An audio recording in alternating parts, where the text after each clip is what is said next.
আসসালামু আলাইকুম, কেমন আছেন সবাই? আবার চলে আসছি নতুন একটি ভিডিও নিয়ে। আশা করি ভালো লাগবে। আমরা অনেকেই কেক বানানোর জন্য অনেক চেষ্টা করি, কিন্তু বিশেষ করে সফল হই না। আমিও হতাম না, তবে চেষ্টা করতে করতে আলহামদুলিল্লাহ এখন আমি সফল। অনেক সুন্দর কেক বানাতে পারি আপনাদের সবার দোয়ায়। তো আমরা যারা কেক বানাতে চাই, বানানো যায় না বা চেষ্টা করেও আমরা ফেল করি, এরকম অনেকেই আমরা আছি। তাদের সমস্যা আমি বলবো, যেটা আমি আমার নিজস্ব একটা অভিজ্ঞতা থেকে বলবো, সেটা হলো মেজারমেন্টে ভীষণ সমস্যা থাকে। কতটুকু ময়দার সাথে কতটা ডিম যাবে, কি পরিমাণ baking powder baking soda add হবে, সেটা আমরা অনেকেই বুঝি না। আমিও বুঝতাম না। তো এখন করতে করতে আলহামদুলিল্লাহ শিখে গেছি। এই যে এখন পাউন্ড কেক বানাচ্ছি।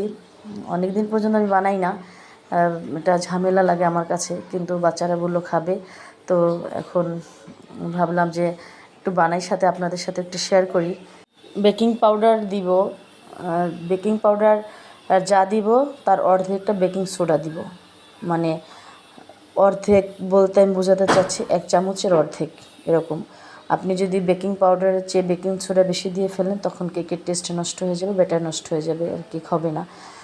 আর অয়েলটা অতিরিক্ত দিলে সেটারও সাইড ইফেক্ট আছে, কেক নষ্ট হয়ে যায়। অয়েলটাও চামচ মেপে বা মেজারমেন্ট কাপ মেপে দিতে হবে। যে ময়দাগুলো বা ম্যাটেরিয়ালসগুলো আমি এখন খুব ভালোভাবে চেলে নিচ্ছি, যেন কোনো রকমের কোনো দলা পেকে না থাকে বা কোনো ময়লা না থাকে। যত স্মুথ হবে কেক আপনার তত সুন্দর হবে। সেজন্য একবার না হয় 2বার চেলে নিলে আরও বেশি ভালো হয়। এখন আমার হাতে সময় নেই বা আমি তাড়াহুড়ো করছি, এজন্য একবারই চেলে নিচ্ছি। আপনারা চাইলে 2বার চেলে নিতে পারেন। 2টা ডিমের সাথে আমি 100 গ্রাম ময়দা দিব, সাথে বেকিং পাউডার বেকিং সোডা, গুঁড়ো দুধ, সুগার, এগুলো তো থাকবেই। আর এই যে চিনি আপনারা নিজেদের চয়েস মতো দিতে পারেন। কেউ বেশি চিনি খায়, কেউ কম চিনি খায়, এটা যার যার চয়েসের উপর ডিপেন্ড করে। আর যদি আপনি সেরকম সুন্দর কেক বানাতে চান, আপনার হ্যান্ড বিটার অবশ্যই লাগবে। এটা ছাড়া আপনি বানাতে পারবেন না, অযথা চেষ্টা করে ফেল করবেন এরকম। তো প্রায় আমার ব্যাটারটা হয়ে আসছে, দেখতে পাচ্ছেন। এটা আপনার পাউন্ড কেকে অতটা নিয়ম না মানলেও চলবে, কিন্তু আপনার যদি সেলিব্রেট কেক বানান, সেক্ষেত্রে হিসাব নিকাশ ভিন্ন। ওটা অতটা করা যাবে না, ফ্লপি করলে সেটা অনেকক্ষণ ধরে করা যাবে না, তাহলে আপনার কেক নষ্ট হয়ে যাবে আর ফুলতে যাবে না, বা বানানোর পরে ভিতরের দিকে দেবে যাওয়ার একটা সম্ভাবনা থাকবে। চেলে রাখা ম্যাটেরিয়ালসগুলো দিয়ে দেব।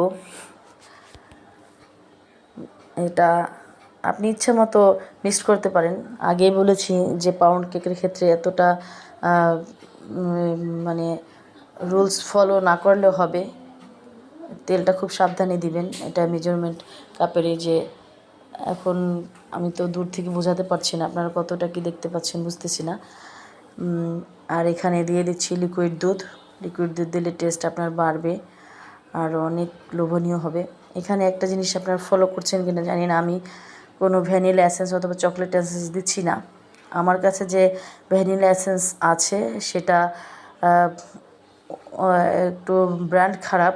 চাইবেন আপনারা ভালো ব্র্যান্ডের ভ্যানিলা এসেন্স অথবা চকলেট এসেন্স নিতে। ওরা আমাকে যে ব্র্যান্ড দিচ্ছে সেটা ভালো ছিল না, দিলে কেক তিতা তিতা লাগে, এজন্য আমি ওটাকে স্কিপ করছি। তবে আপনারা কেকে যদি আপনারা চকলেট এসেন্স দেন অথবা ভ্যানিলা এসেন্স দেন, অবশ্যই সেটা ভালো ব্র্যান্ডের দেখে শুনে, তারপরে ডেট দেখে তারপরে দিবেন।